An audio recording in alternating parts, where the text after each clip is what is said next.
Durante esta semana, o Senhor ministrou ao meu coração e me fez lembrar de uma palavra que está no primeiro livro de Reis, capítulo 17.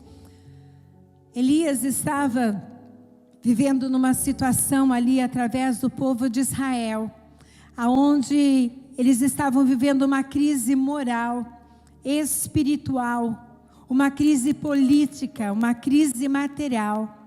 O povo de Israel estava vivendo um período de fome, de miséria, de corrupção e de apostasia. Elias, fugindo da ameaça de ser morto por Jezabel, se refugia perto do riacho de Queride. E ali a palavra de Deus diz que o Senhor mandava corvos para que pudessem alimentá-lo com pão e com carne. E ali também ele bebia as águas daquele riacho. Mas num determinado momento aquelas águas se secaram. E o Senhor disse para que Elias fosse para um outro lugar. Fosse para um lugar chamado Sarepta. Porque ali haveria uma viúva que daria a ele todos os recursos que ele necessitava. Elias então chega em Sarepta. Se encontra com uma mulher que estava colhendo gravetos. E ali então eles têm uma conversa, eles têm um diálogo. Isso você vai encontrar em 1 Reis, capítulo 17, do verso 7 ao 11. Elias, quando encontra aquela mulher, faz a ela 2 pedidos. Um é que ela deveria trazer a ele água.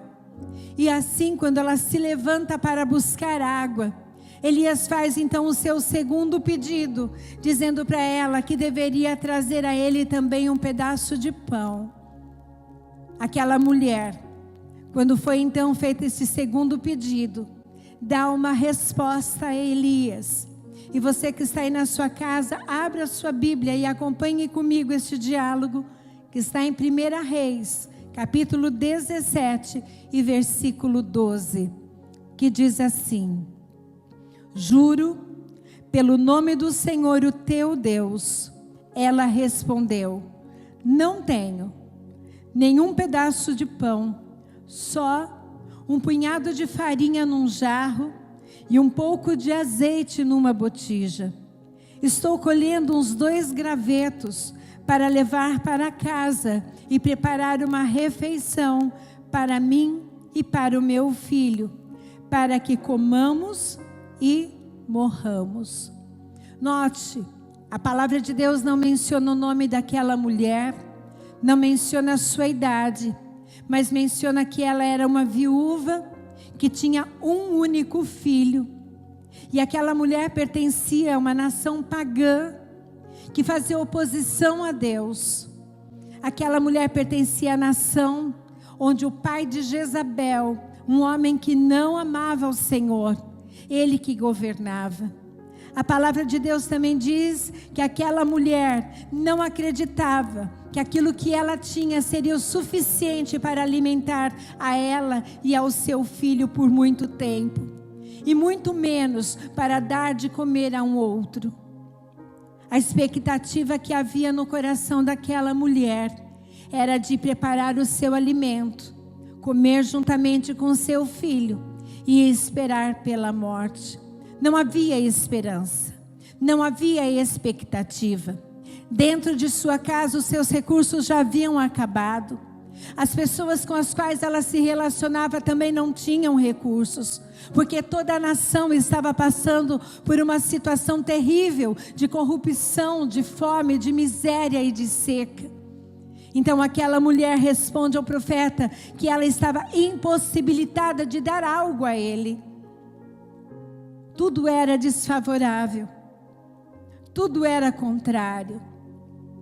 Aquela mulher, assim como nós, diante de algumas situações que talvez você esteja vivendo, temos que tomar decisões todos os dias, temos que fazer escolhas todos os dias, temos que ter iniciativas todos os dias. Quando você desperta pela manhã, você tem que se decidir em levantar ou continuar deitado. Quando você vai se deitar, você tem que tomar uma decisão. Se você vai deitar e pegar logo no sono, ou se você vai ficar se debatendo diante de medos e inseguranças. Aquela viúva tinha duas escolhas. Ela terminava de juntar os gravetos, ia para sua casa e preparava o alimento, comia e dava de comer ao seu filho e esperava a morte.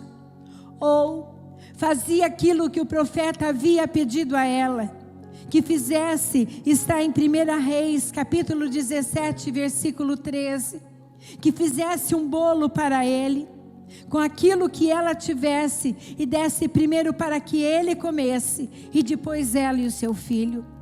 Note, talvez diante da situação que hoje nós estamos vivendo, a nação brasileira está vivendo, talvez você diga: aquilo que eu tenho não é suficiente nem para mim. Como é que eu vou abençoar a assistência social da igreja? Aquilo que eu tenho não é suficiente nem para a minha família. Como é que eu vou continuar sendo fiel nos meus dízimos e nas minhas ofertas? Talvez você diga: o que eu tenho não é suficiente nem mesmo para eu passar esta semana. Mas eu quero dizer para você, quando você decide fazer algo, quando você toma uma decisão, esta decisão te trará resultados. E nós vamos ver nesta palavra qual foi o resultado e qual foi a escolha feita por aquela viúva. A palavra de Deus diz que Elias falou para ela, através daquele pedido, ele diz: olha, não tenha medo. E mais ainda, ele profetizou algo, ele liberou uma palavra, ele liberou uma promessa da parte de Deus, que está em 1 Reis, capítulo 17, versículo 14, que diz: pois assim diz o Senhor, o Deus de Israel, a farinha na vasilha não se acabará, e o azeite da botija não se secará, até o dia em que o Senhor fizer chover sobre a terra. Ela ouviu uma palavra, ela ouviu uma promessa. Então, baseado nisso, ela colocou o seu coração, ela colocou a sua confiança, ela pegou aquele pensamento de derrota e de fracasso e levou cativo a palavra do profeta. Quem é o profeta hoje? Aquele que fala da parte de Deus. Hoje nós temos a palavra de Deus que fala conosco. Hoje nós temos o Espírito Santo que fala conosco. Hoje o Senhor fala através das letras dos louvores. Hoje Ele fala através da palavra sendo ministrada neste momento.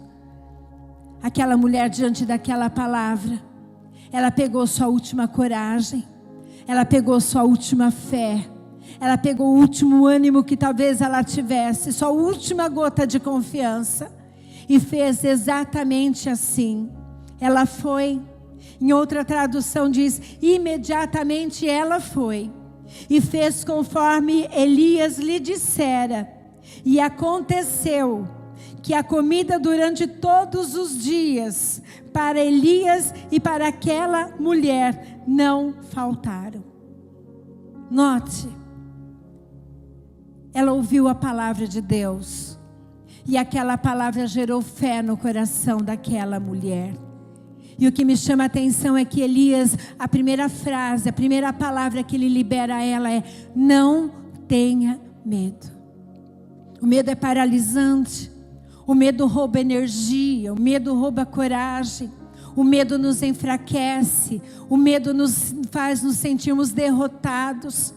Aquela era uma mulher amedrontada e apavorada, que não tinha expectativa nenhuma diante do seu cenário e diante de tudo aquilo que ela ouvia do que estava acontecendo em Israel. Eu não sei, meu amado e minha amada, o que você tem passado. Eu não sei que notícias você tem permitido entrar dentro da sua casa, através dos seus ouvidos, e invadido o seu coração. Mas nesta noite, nesta manhã, eu quero te dizer, a palavra de Deus diz para que você não venha temer. O Senhor sabe de todas as coisas, Ele é conhecedor de todas as coisas, mas Ele quer saber como você vai se posicionar diante da palavra dEle. E a palavra de Deus diz que pois a farinha na vasilha não se acabou, e o azeite na botija não se secou, conforme a palavra do Senhor proferida por Elias. O Senhor falava ao meu coração que o que o Senhor queria naquele momento não estava relacionado à farinha, não estava relacionado ao pão e não estava relacionado ao bolo. O que o Senhor queria ver naquela mulher era o que estava no coração dela. Era aquilo que ia no mais profundo. Provérbios 26 e 23 diz: Filho meu, dá-me o teu coração. Quando entregamos o nosso coração ao Senhor, este coração se enche de esperança e de confiança. Deus pede o coração para aqueles que são seus filhos. Filho meu, dá-me o teu coração. Todo coração tem um dono. Todo coração tem um Senhor. Quem é o dono do teu coração? Talvez no dia 23 de março o Senhor fosse o dono do teu coração. Talvez no decorrer do mês de abril o Senhor ainda fosse o dono do teu coração. Mas passados mais de 60 dias de toda esta situação adversa que estamos vivendo, eu te pergunto nesta manhã, quem é o dono do teu coração? Quem tem governado o teu coração? Podemos ser filhos e o nosso coração não estar no Pai. Podemos ser filhos, mas o nosso coração estar distante do Pai. Não podemos andar com Deus e ter um coração dividido entre a dúvida e a confiança.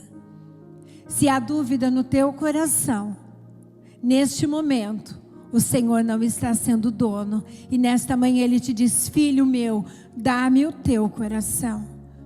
Talvez você diga: eu não tenho mais nada. Mas nesta manhã o Senhor diz: dá-me o teu coração. Ele não pede o que você tem na conta bancária. Ele não pede os seus bens. Ele não pede as suas propriedades. Ele não pede nada, mas Ele diz: dá-me o teu coração, porque Ele sabe que se você entregar a Ele o seu coração, todas as demais coisas serão dEle. O governo será dEle. Deus quer que o teu coração ande no compasso do coração dEle. Fizemos tantos planos, fizemos tantas estratégias, traçamos tantos planos para este ano. E o Senhor foi lá e disse: não é este o compasso do meu coração. Para tudo. Como está o teu coração nesta manhã? Que o seu coração vá para a direção do Senhor neste domingo, para que as promessas dele se cumpram na sua vida. Que nesta manhã de domingo nós possamos pedir a Deus para que Ele tire do nosso coração tudo aquilo que nos rouba do foco daquilo que Ele tem para nós. Ame o Senhor de todo o seu coração e de toda a sua alma e com todas as suas forças. Deuteronômio capítulo 6. Que todas essas palavras que hoje lhe ordeno estejam em seu coração. Ensine-as. Neste período de pandemia, de isolamento social, a palavra de Deus nos instrui. Ensine-as com persistência a seus filhos. Converse sobre elas quando estiver sentado em casa, quando estiver andando pelo caminho, quando se deitar e quando se levantar. Amarre-as como um sinal nos braços e prenda-as na testa ou na sua mente. Escreva nos batentes das portas de sua casa e em seus portões.